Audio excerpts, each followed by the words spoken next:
Jamaican jockey Jerome Innis rode his first ever winner on North American soil after landing the third event on Wednesday's 8-race card at Thistledown in Ohio. Innis, who is doing his first stint in the United States, made all the running aboard a 3-5 favorite Empire Vybz for Jamaican champion trainer Jason DaCosta in the 5-furlong race on the dirt. The race was a maiden special weight contest for 2-year-olds with a purse of $33,900. Empire Vybz looking to make it a battle for second. He still has a big lead and a furlong to go.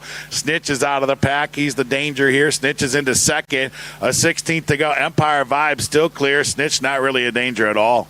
Empire Vybz just too much. He goes gate to wire. Empire Vybz an easy winner. Snitch clearly second best on this occasion. The Nose Cash Daddy of the Ace Project ran fourth. The 2-year-old chestnut gelding covered the trip in a minute and 1 second flat. The 2026 season at Thistledown ends on October 8th.